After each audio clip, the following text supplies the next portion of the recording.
Now, would I recommend the book?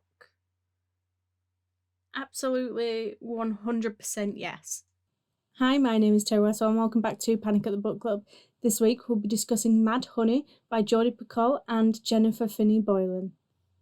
If you'd like to take part in this online book club, I do list the next 4 books down below and on TikTok, along with the discussion days.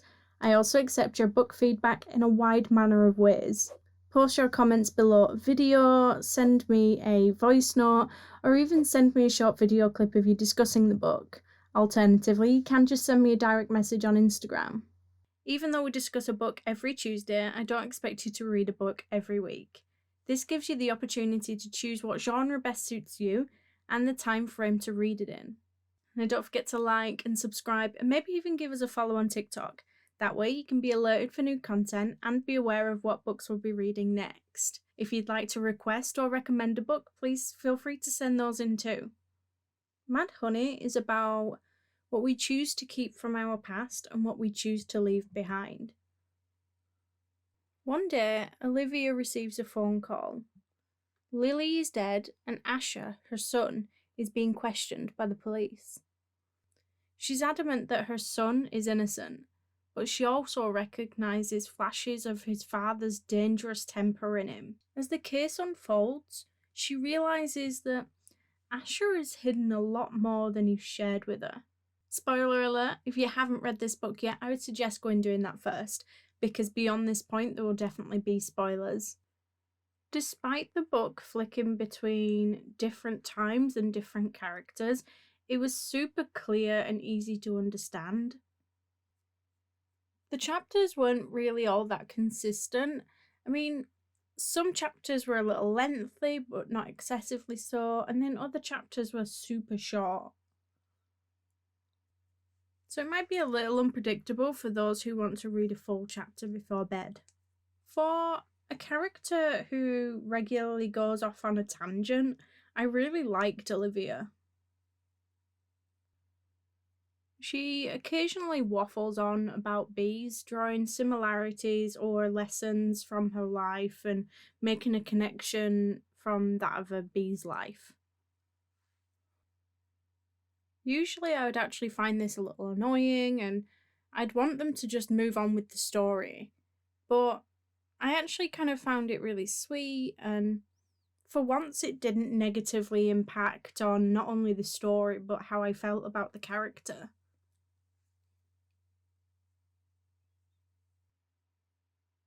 The tangents didn't go on for too long, and they were written in a way that everyone, even someone who had very little knowledge on the subject, could understand.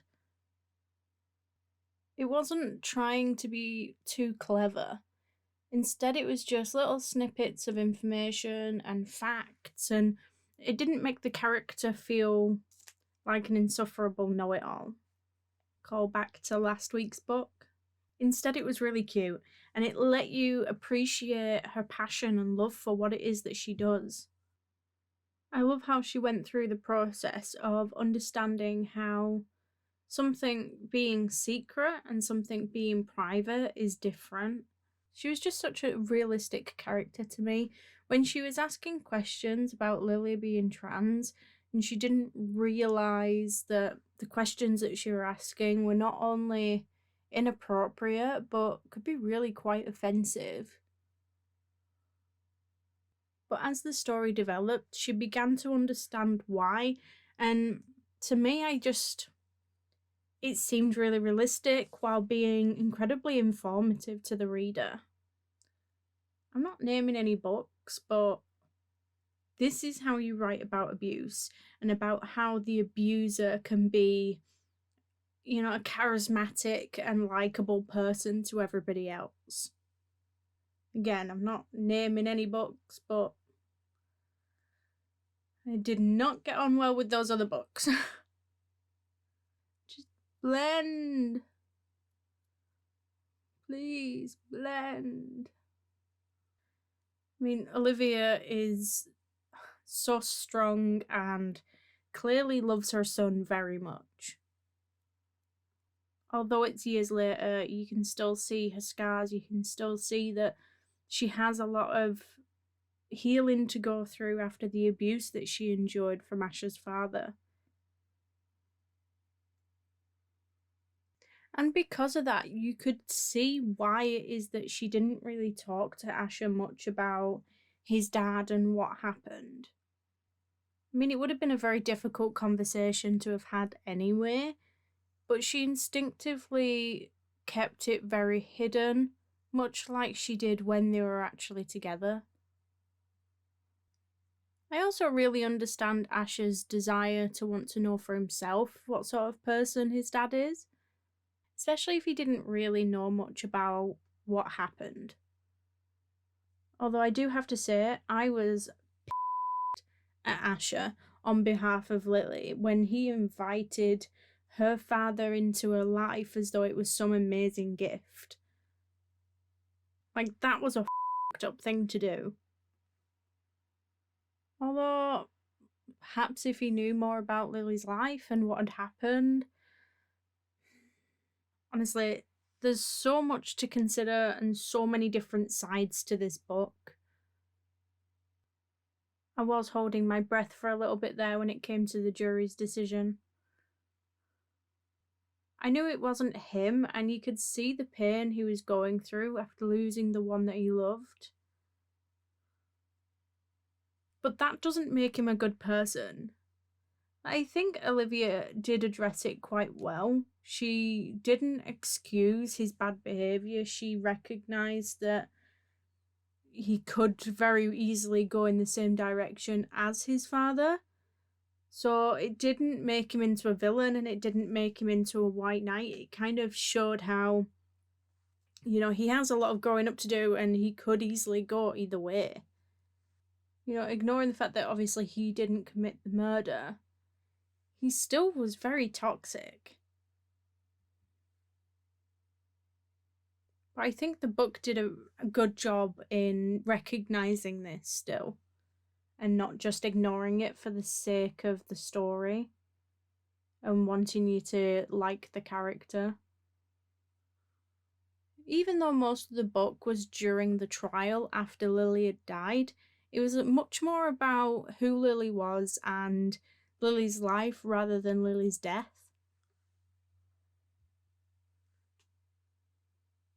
I actually don't feel like I have a great deal to say about Lily.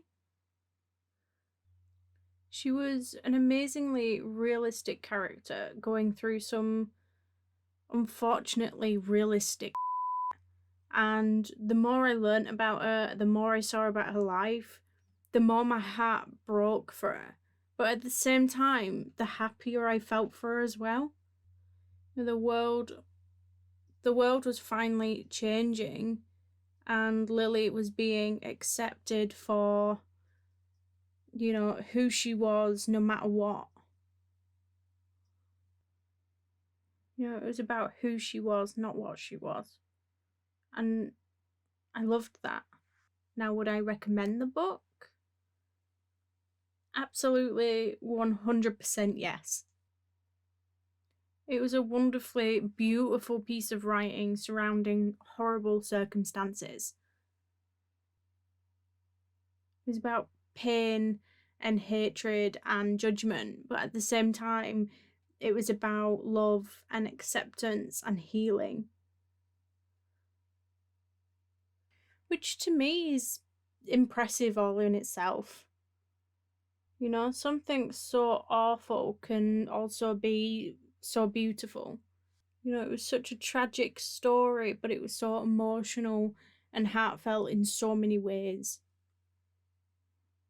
It wasn't the most climactic or suspenseful book ever, but it really didn't need to be. It had such an amazing way of immersing you into the story and connecting you to the characters. Even if you couldn't relate to what it was that the characters were going through, you could feel the emotion there. The characters actually had real depth to them.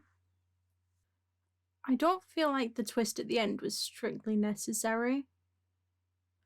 I understand wanting to have closure, and although strictly speaking I didn't really have an issue with the end, I just didn't think it was necessary. That being said, I didn't see it coming. And to be honest, I was satisfied enough with the book that it could have just ended without knowing what really happened. At that point, the book was more about who the characters were rather than what had happened to Lily. But honestly, there's just so much more I could say. Did you enjoy the book? Shelley said that it was a wonderful breath of fresh air. She loved the book and she was immediately hooked. She loved the twists and the unexpected plot, and it was written in such a wonderful and clear way that it was just an absolute pleasure to read. It was a well-written book and she would absolutely recommend it. Jodi Picoult does this. She's famous for her right at the very end of the book twists. I feel like they forced this one in there because of that trope she has. They already did it. They had the big twist right in the middle, just not at the end where we find out Lily's trans. It was unnecessary and stupid. That bit that I highlighted where I think it was like, oh, we don't know if she's gay or ace. And I was like, yeah, like it's nice to have a character in a book where like their romance and their relationship isn't the main focus. And then for it to just be at the end, oh no, she's in love with him. It's like, of course she is. That could have been done better, definitely. I really enjoyed it. That twist that you mentioned in the middle, that is the most shocked I've ever been by any twist in any book ever.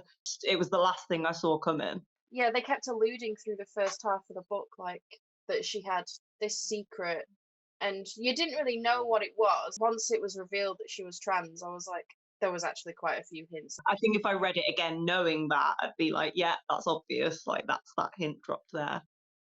It was so insightful, and like I learned so much from reading it. And like I like to think I'm quite clued up on those things, but I still learned things from it. And she said that there was even like an LGBT group in her school that she never told and she never wanted to get involved with, and she was like, I want to be normal. Like I don't want people to look at me and like have this label on me.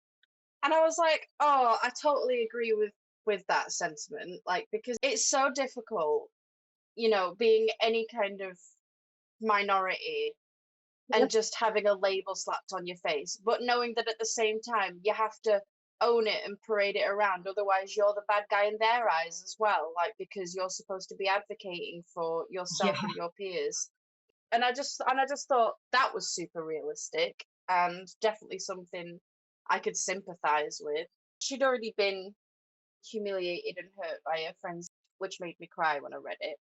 So I was like, yeah, I don't blame her for wanting to start somewhere new and not have this horrible thing hanging over her head. I loved it. I loved like the little bits about bees and honey and the recipes at the end. Like, yeah, the recipes. Like, the recipes. I loved it. Like, and I just thought it was so cute. Whenever she did go off on a tangent about bees, it was usually in some respect like about what was happening in the trial. I have a couple of things I want to mention. The first one is I'm kind of annoyed that we don't know what happens to Brayden, because right at the end she basically publicly announces on the stand like, my ex-husband was an absolute piece of shit. And I was like, God, I really wish we could have seen that. I really wish we could have seen his life ruined, because he really was a This was my biggest gripe with the book. I still considered Asher an abuser. I don't give a shit that he's not transphobic. Like, great. You don't get brownie points for that if you're going to go around being a to women. I don't think he should be in jail, but he's not a good guy either. I still consider it a great book and I'd recommend it to people, but it's not quite hitting my top shelf. And next week we'll be discussing Yellowface. And don't forget to get your comments and thoughts in by Monday the 28th of August at the latest so you can be a part of the discussion. You can now do this on YouTube, TikTok or Instagram. The following week we'll be discussing the long-awaited A Court of Thorns and Roses. Now remember, if you do need a little bit longer to read a book, I do list the next 4 books down below so you can choose which one best suits you. Now thank you all for joining, and if you like this video please don't forget to like and subscribe, and I will see you all next week. Bye.